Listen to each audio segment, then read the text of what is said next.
busy in your absence. Their first game nearly failed.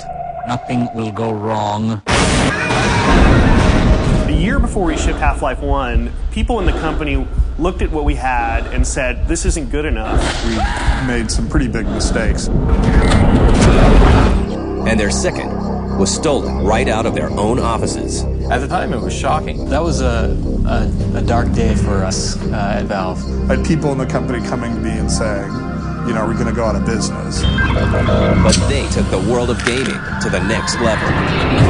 It's just amazing now what we can do. It was more than just a video game. It's more and more possible for more people to look at games as not just entertainment, but an art form. This is the amazing story of Valve and Half-Life. Wake up and smell the ashes.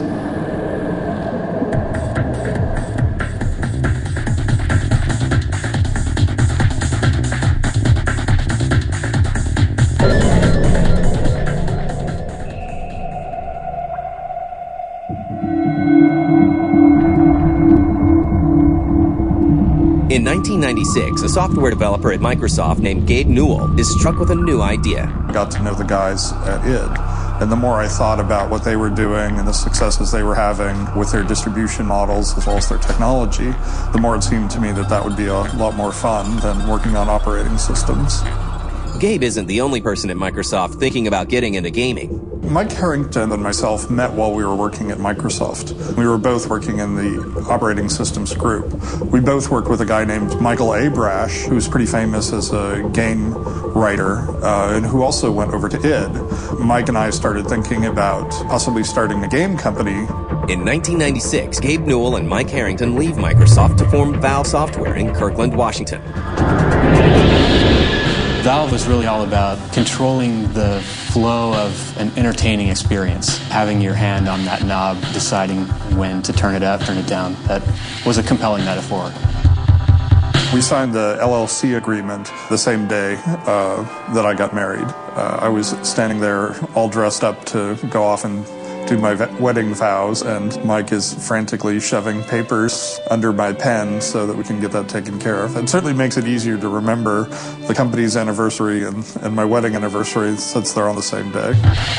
It was a novice game company, and guys from Microsoft who worked with games and worked with software but not put together a game project. Michael Abrash was one of the first people we contacted and said, you know, can you give us advice? Michael Abrash was like, rather than going off and doing your own engine, you should come down to Texas and see what John Carmack and he were working on. Mike and Gabe and a couple other people went down to Texas. They had the code on a CD on the plane on the way home. They were just convinced this was the way to go.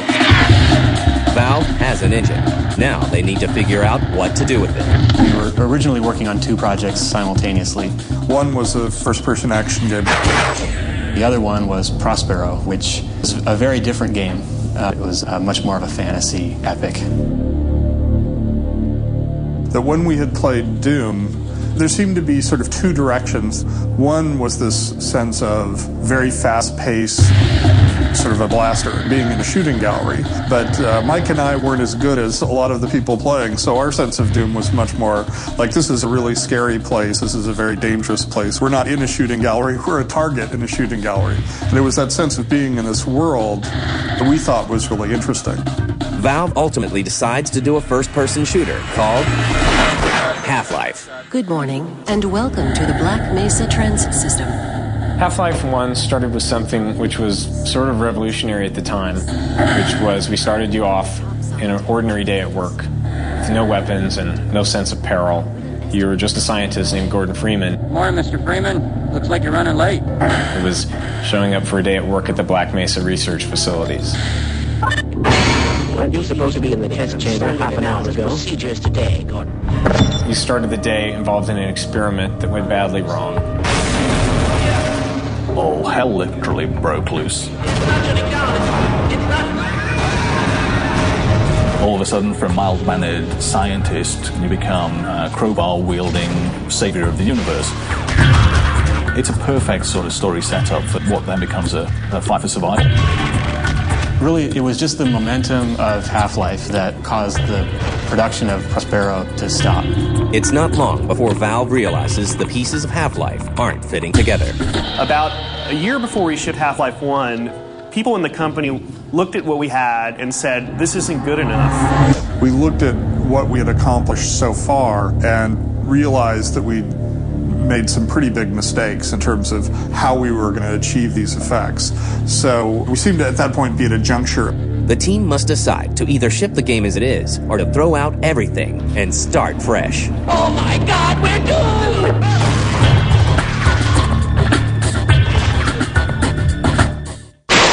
It's about to go critical. Aren't you supposed to be in the test chamber half an hour? By 1997, after an entire year spent in development, Valve decides that Half-Life is missing the mark and gives the game a complete redesign.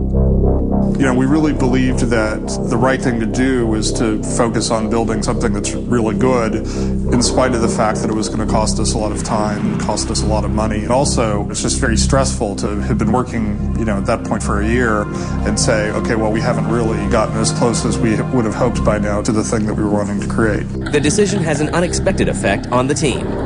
So rather than demoralizing everybody, we were dealing with our situation honestly, that we were admitting that things weren't up to par yet, and that they were really glad to see our commitment to building a really good game. Surprisingly, I think that morale actually got better. To get Half-Life done right, Valve adopts a unique approach to game development. So as we design the games here at Valve, a lot of the design teams tend to break off into subgroups known as cabals. Which was a more collaborative process, sort of allowed people to participate in an additive way without having to be hypercritical or argumentative. It was most productive working through all the details of building the game design. And that was enormously successful. What we ended up doing was build cabals around different pieces of functionality, like Half-Life multiplayer had its own cabal towards the end. It doesn't take long to get Half-Life back on track. One of the most important things about Half-Life is that we kept a really immersive first-person experience, and we never broke it. We had talked about going away to a third-person camera at times, and we decided that was a bad idea, that we wanted to keep the pressure on for the whole time, so that you're in this character, and these things are happening to you, and we don't let the pressure up. In creating the character of Gordon Freeman, we wanted to do someone who was quite a bit apart from the typical action game hero.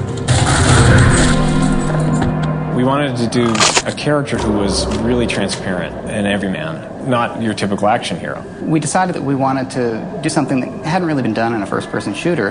Gordon, you're alive.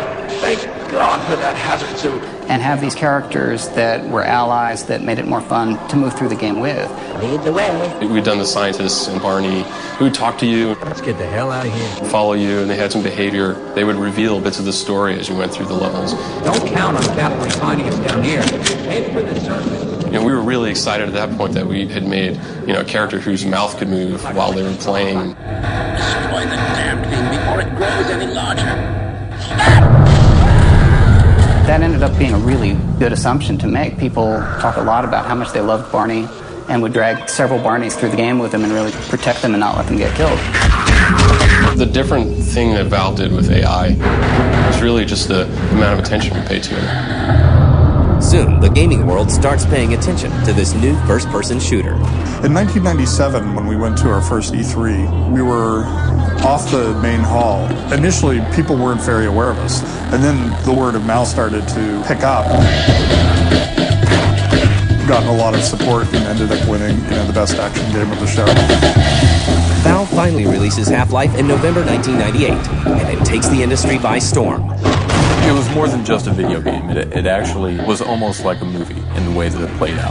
Open the silo door! They're coming for us! It's our only way out! Valve was able to do something that had never really been done before with a video game. It makes science fiction and horror in this really boiled down, intense way. We weren't really expecting anything like the kind of response we got after it was released. Half-Life is named Game of the Year by 50 different publications.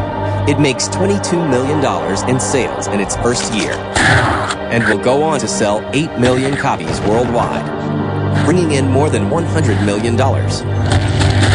2 best-selling expansion packs are also released for the game.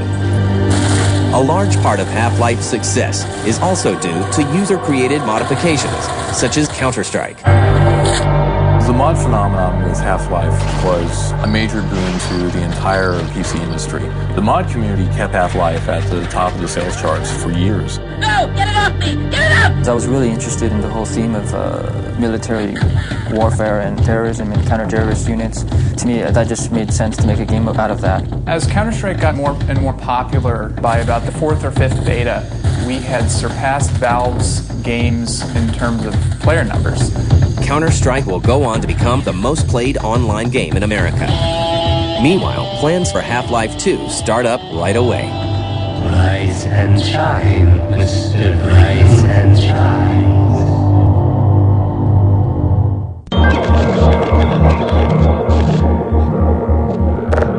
Half-Life is a worldwide phenomenon, but Valve Software isn't done yet. Development on Half-Life 2 starts in 1998.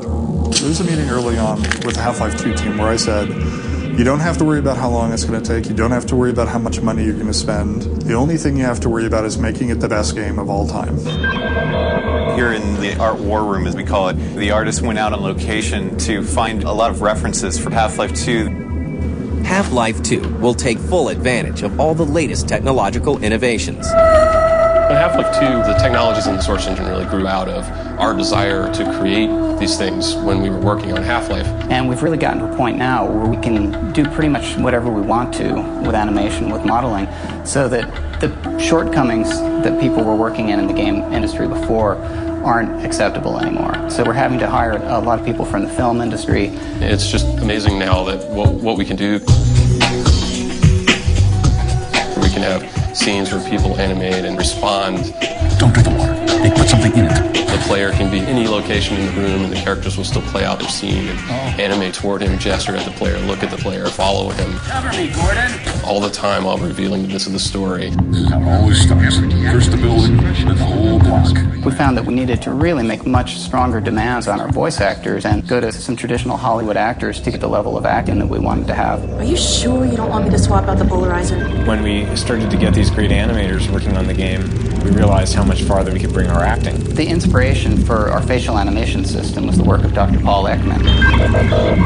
He's a researcher that came up with a catalog of facial movements and the expressions. So we went to his system and came up with a set of 34 different facial muscle groups that we modeled on all of our characters that can then be animated and so that you get very realistic facial expressions and the face is always in motion. The difference between animating for film and for games is mainly in games you don't have close-ups and such like that. What a director does when they're blocking out a movie, they're like, this actor needs to move here and deliver this line and look at this other actor. Which in film, you know exactly, what angle you're animating for. And in games, you have no idea, especially in Half-Life 2. It's all an interactive experience. We don't go to cutscenes or anything like that. Our camera is constantly moving because it's the player. It's to get the player to have an emotional reaction. These characters are really like acting out a scene. So all our animations, gestures and movements need to be more broad so that it can read from almost any angle. The same amount of detail that goes into creating the character models also goes into creating the characters' personalities.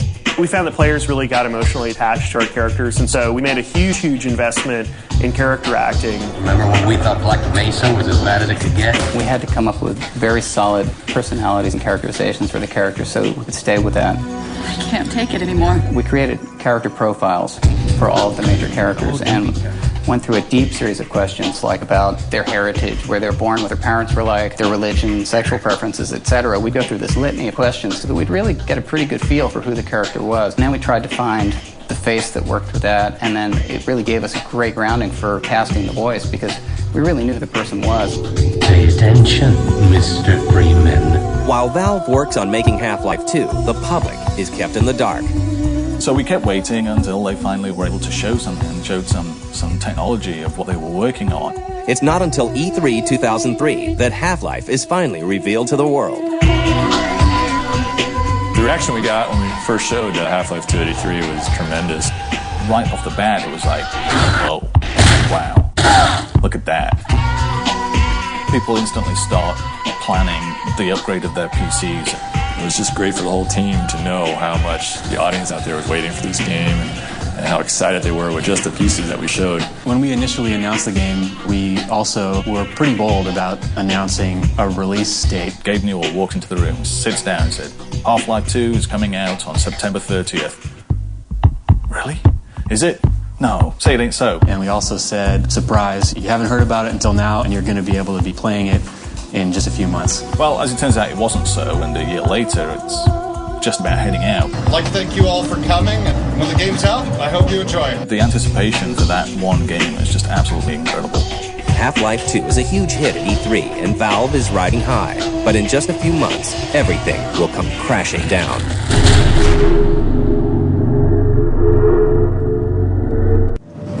The Source engine gives us the wide variety of visual effects that are possible. After a hugely successful E3 showing in 2003. And of course, what tech demo would be complete without a giant pachinko machine? Valve promises gamers that Half-Life 2 will be ready in September of that year. Thank you very much. But Valve won't make that date. Instead, they will become the victim of one of the biggest hacks in gaming history. One of the biggest challenges we've had in developing Half-Life 2 was the theft and release of the source code of the game on the internet. Somehow, a hacker was able to set up some sort of code recording software on Valve's machines and was able to actually steal the Half-Life 2 source code and then distribute it across the internet. Well. At the time, it was shocking. That was a dark day for us at Valve. We started seeing screenshots of our game show up online and even source code for the game engine itself. I had people in the company coming to me and saying, are we going to go out of business? Still reeling from the break-in, Valve turns to a surprising place for help. The FBI was not giving us warm fuzzies that this issue was going to get resolved. They were like, well, no, almost never, nobody ever gets caught, and that's just the way it is. We appealed to the gamer community for help with this problem. So we sent out a message saying, look, our stuff has been stolen. We know that you're anxious to play it just as much as we're anxious to release it. This hurts, so we could use all the help we can get. The response to that was amazing.